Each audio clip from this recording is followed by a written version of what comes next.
BA part second year Hindi साहित्य के विद्यार्थियों का इस ऑनलाइन वीडियो कक्षा में एक बार फिर से मैं doctor Surendra Gupta government college कोलाय आपका सभी का स्वागत करता हूं।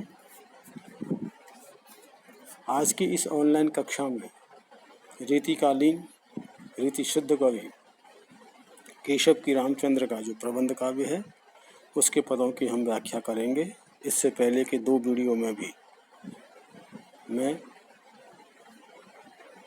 प्रबंध काव्य की पदों की व्याख्या कर चुका हूं और प्रथम जो वीडियो थी उसमें मंगलाचरण जो पद हैं, गणेश वंदना, सरस्वती वंदना और श्री राम वंदना की वीडियो मैंने आपको भेजी थी। दूसरी वीडियो में अवधपुरी की शोभा का वर्णन किया गया, उसके पदों की व्याख्या की गई और अब इस तीसरी ऑनलाइन कक्षा में वीडियो के माध्यम से अवधपुरी के राजा दशरथ की प्रशस्ति गान पर जो पद लिखा गया है उस पद की सप्रसंग व्याख्या मैं आपके समक्ष प्रस्तुत करता हूँ।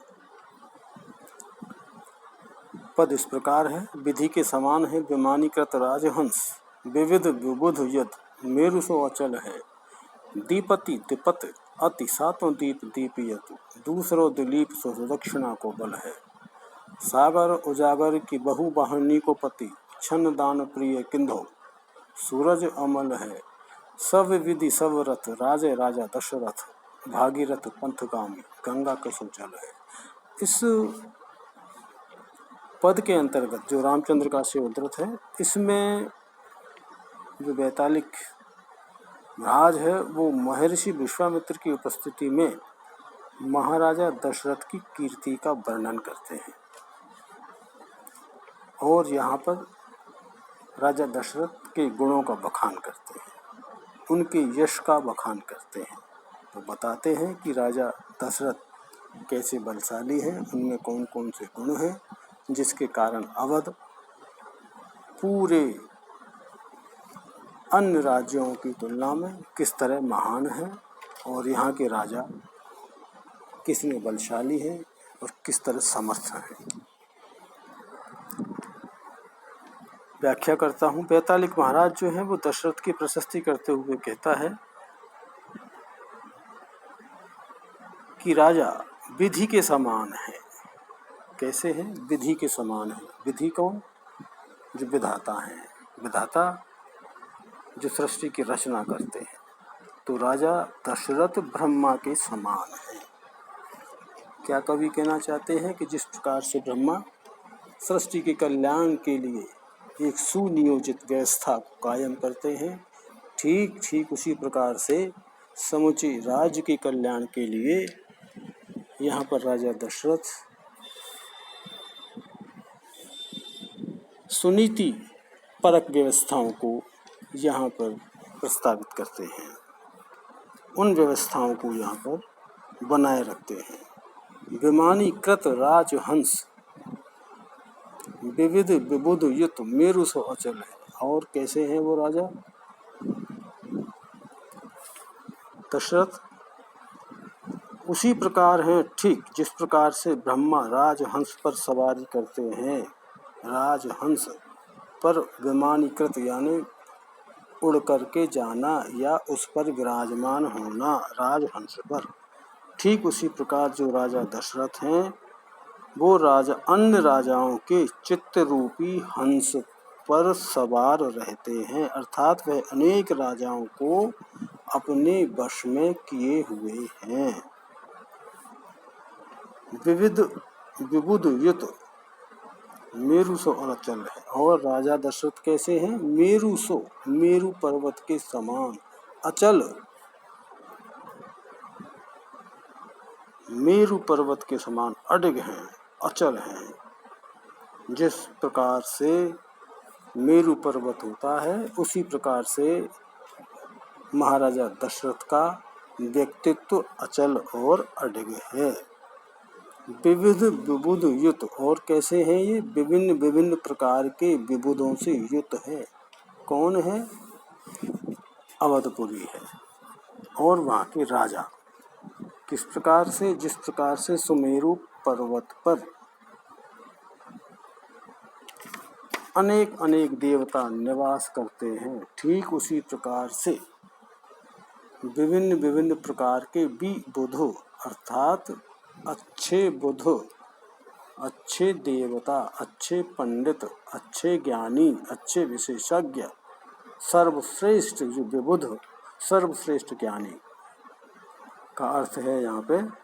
उसी प्रकार से राजा दशरथ की सभा में अनेक पंडितों से युक्त व्यक्ति निवास करते हैं और यहाँ का राजा मेरु सो अचल है।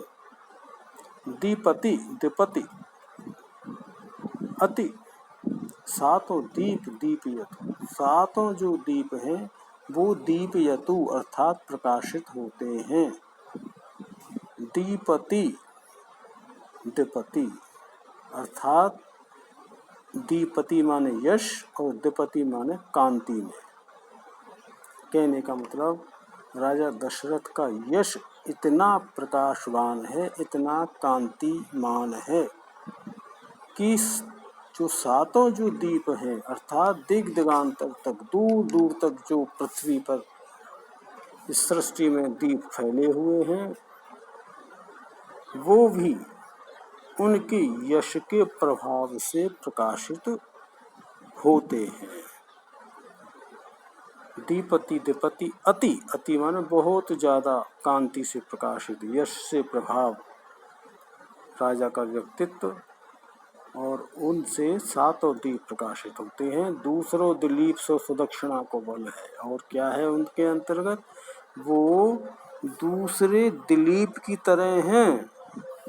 जिस प्रकार से राजा दिलीप को अपनी पतिव्रता रानी सुदक्षिणा, उनकी पत्नी का नाम सुदक्षिणा, सुदक्षिणा का बल प्राप्त था, ठीक उसी प्रकार से राजा दशरथ को अपनी श्रेष्ठ दक्षिणा, सुदक्षिणा, श्रेष्ठ दक्षिणा, श्रेष्ठ दान देने का भाव, दान दक्षिणा करने की शक्ति का उनको बल प्राप्त है।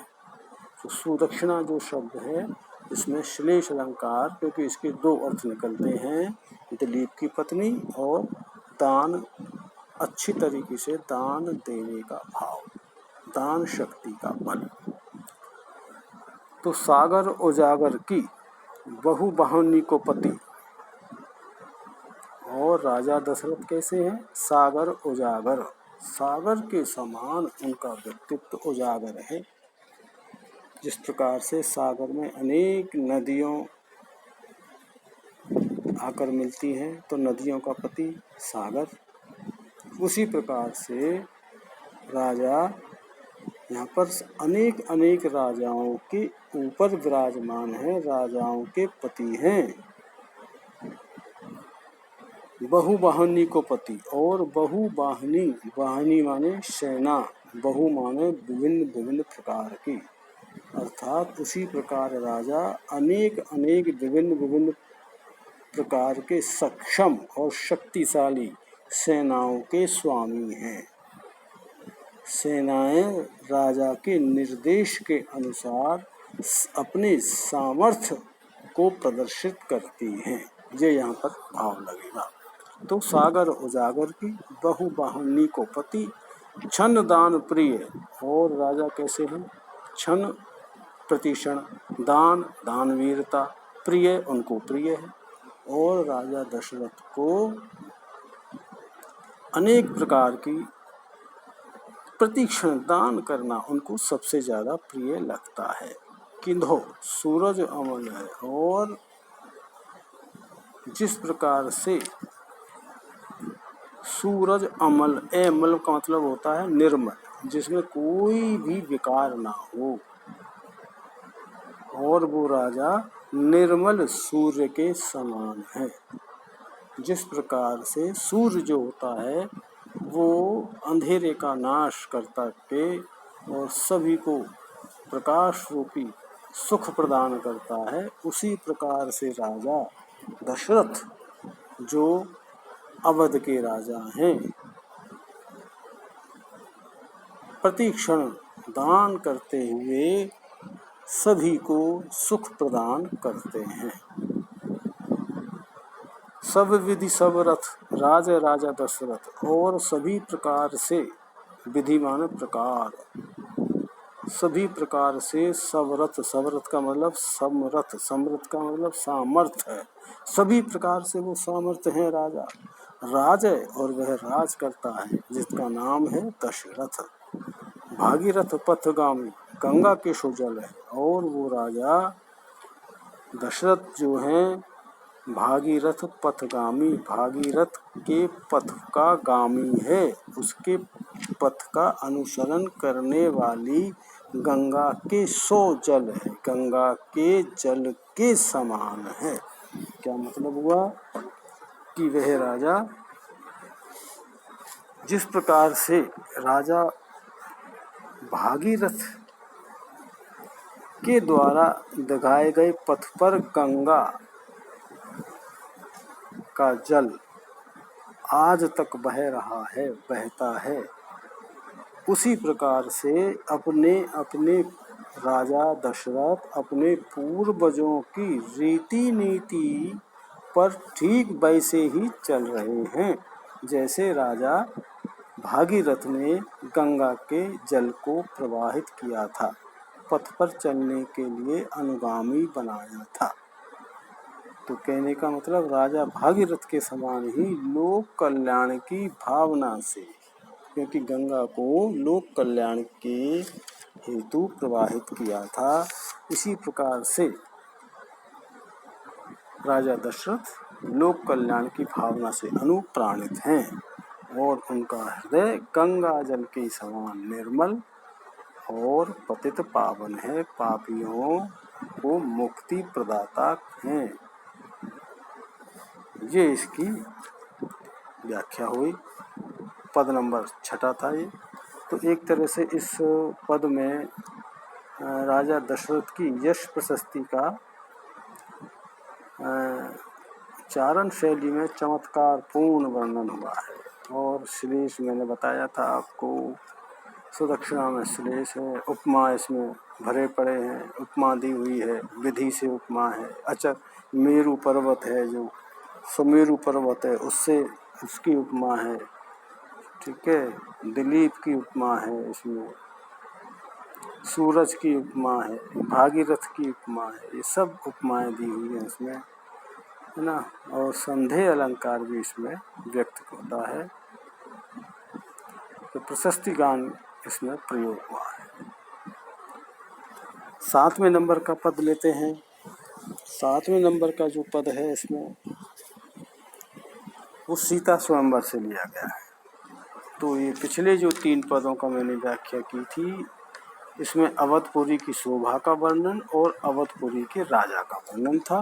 और अब जो 7वां पद है वो नए शीर्षक के साथ सीता स्वयंवर के रूप में यहाँ 3 पद आपके सिलेबस में दिए गए हैं, 3-4 पद। सीता स्वयंवर होता है, सीता स्वयंवर में कौन उपस्थित होता है और उनके क्या गुण हैं, उनकी क्या विशेषताएं है, सीता स्वयंवर की जो सभा है वो कैसी लगती है, वो कवि आगे के पदों में बताते हैं। और जब धनुष कैसे टूटता है, कैसे राम भगवान प्रवेश करते हैं उस सभा में, तब क्या प्रतिक्रिया होती है, धनुष को कैसे उठाते हैं, और धनुष टूटने के बाद की जो स्थितियां हैं वो इस सीता स्वयंवर नामक शीर्षक से 2 पद दिए गए हैं, इन पदों में वर्णित है। आइए अब मैं 7वें नंबर की पद की व्याख्या करता हूँ।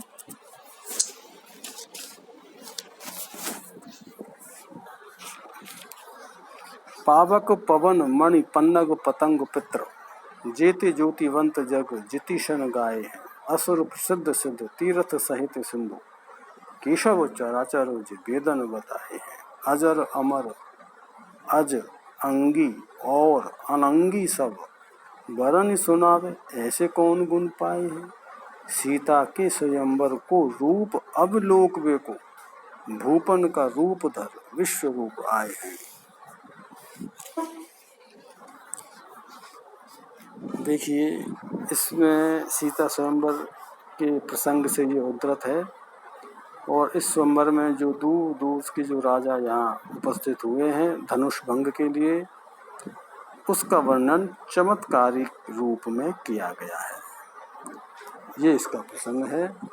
और कवि केशव यहाँ कहते हैं कि पावक पवन अग्नि, पवन हवा, मणि पन्नग, पन्नग यानी सांप, मणि यानी ऐसा सर्प जिसके मस्तक पर मणि हो, पतंग सूर्य, पितृ पितृलोक में रहने वाले वासी, ये जितने भी हैं, जेते ज्योतिवंत जग, और इस जग में जितने जितने प्रकार के ज्योतिवंत, ज्योति को फैलाने वाले, ज्योति से ज्योति को धारण करने वाले जो प्रकाश युक्त पदार्थ हैं, जिनमें सूर्य चंद्र तारे ये सब आते हैं, सब जो ज्योतिषीन गाये हैं, अर्थात ज्योतिषीन का मतलब ज्योतिषियों ने गाए हैं। क्या मतलब कि ज्योतिषियों ने जितने भी प्रकार के प्रकाशमान पदार्थों का उल्लेख किया है, वे सभी इस स्वयंवर में उपस्थित हुए हैं। अग्नि, हवा, मणिपन्नग, पतंग, पितृ, इन सब के अलावा जितने भी ज्योतिवंत इस जग में उपस्थित हैं, वो सभी ज्योतिषियों ने जिनको बताया है, वो सभी यहाँ पर धनुष भंग करने के लिए सीता स्वयंवर की सभा में उपस्थित हुए हैं। असुर प्रसिद्ध सिद्ध, इसमें असुर भी हैं, प्रसिद्ध सिद्ध, ऐसे सिद्ध भी हैं जो बड़े बड़े प्रसिद्धि धारण किए हुए, तीर्थ सहित सिंधु, और वो विभिन्न विभिन्न तीर्थ स्थलों के साथ स्वयं समुद्र सिंधु भी उपस्थित हुए हैं। केशव चराचर जो वेदन बताए हैं। और कौन उपस्थित हुए हैं? केशव जी कहते हैं चर अचर चराचर, जो वेदन, जो वेदों में ऐसे जड़ और चेतन के पदार्थ और प्राणी जितने भी वेदों में बताए गए हैं, वो सभी इस सीता स्वयंवर को देखने के लिए यहाँ पर उपस्थित हुए हैं। अजर अमर अज अंगी और अनंगी सर। और कौन उपस्थित हुआ है? जो अजर हैं, देवता जो मरते नहीं, अमर हैं। अज, अज यानी जिन जो अजन्मी आत्माएं हैं। अंगी जिन्होंने शरीर को धारण किया हुआ है। अनंगी जो अशरीरी हैं, वे सबकी सब वरणी सुनावे ऐसो गौन गुण गाए हैं। इन सब का ऐसा कौन है जो इनके गुणों का वर्णन सुनाए? वो सब भी यहाँ पर उपस्थित हैं। सीता के स्वयंवर को रूप अवलोकवे को, उस सीता के स्वयंवर के भव्य उस रूप को, उस सौंदर्य को, ठीक है, उसको जानने के लिए, उसको अवलोकने के लिए, देखने के लिए भूपन का रूप धरी विश्व रूप आए हैं। भूपन को रूप धरी इस पृथ्वी के समस्त जो राजा हैं, वे राजाओं का श्रेष्ठ रूप धर करके नहीं, ऐसा लगता है कि समस्त जो विश्व रूप है, विश्व का जो सौंदर्य है, विश्व की जो श्रेष्ठता है, वो आज इस जनक के दरवाजे पर, जनक के इस भवन में सीता स्वयंवर को देखने के लिए उपस्थित हुए हैं। ठीक है, तो ये यहाँ पर पन्नग जो इसमें है, पन्नग का मतलब है मणिधर, जो सर पर मणि को धारण करने वाले हैं। ठीक है, और इसमें बहुमूल्य वेशभूषा को लेकर कवि ने उत्प्रेक्षा की है। इसमें अवस्थित राजाओं की अतिशयोक्ति अलंकार भी इसमें द्रष्टव्य है। ये पद नंबर 6 और 7 दोनों की मैंने आज व्याख्या की है। एक बार फिर से वही समय की बाध्यता को देखते हुए आज की इस ऑनलाइन कक्षा को मैं यहीं विराम दूंगा। आगे की ऑनलाइन कक्षा में फिर हम पद संख्या 8 से प्रारंभ करेंगे। तब तक के लिए आप सभी को अगली कक्षा के लिए नमस्कार।